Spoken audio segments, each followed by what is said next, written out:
சபரிமலை ஐயப்பன் கோயிலுக்கு 48 நாட்கள் விரதம் இருந்து செல்பவர்களும் உண்டு. சில பேர் அவரவர் வசதிக்கேற்ப 12 நாள், 18 நாள், 21 நாள், 3 நாள் எனவும் விரதம் இருந்து கடைபிடித்து சுத்தபத்தமாக காலில் செருப்பு கூட அணியாமல் இங்கிருந்து நடந்தே சென்று கல்லும் முள்ளும் காலுக்கு மெத்தை என்று கூறிய ஐயனை நாடி சென்று வருவது வழக்கம். ஏனென்றால் சபரிமலை ஐயப்பனுக்கு சுத்தம் பத்தம் தேவை.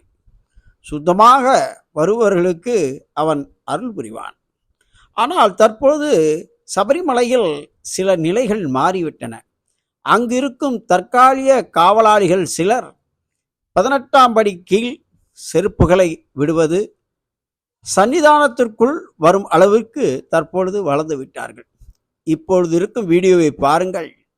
ஒரு தற்காலிக காவலாளி சன்னிதானத்துக்குள் ஷூ அணிந்து செல்வதை காணலாம் இந்த வீடியோவில். இது போன்ற நிகழ்வுகளை தேவஸ்தானம் போர்டு கண்டுகொள்கிறதா இல்லையா என்ற கேள்விக்குறி தற்பொழுது பக்தர்களிடையே ஏற்பட்டுள்ளது.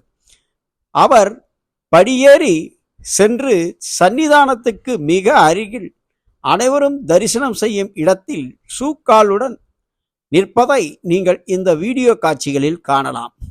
தேவஸ்தானம் போர்டு இது போன்ற நடவடிக்கைகளை தவிர்க்க வேண்டும். புனிதமான ஐயப்பன் சன்னிதானத்திலே ஒருவர் ஷூக்காலுடன் வருவது என்பது யாரும் ஏற்க முடியாது.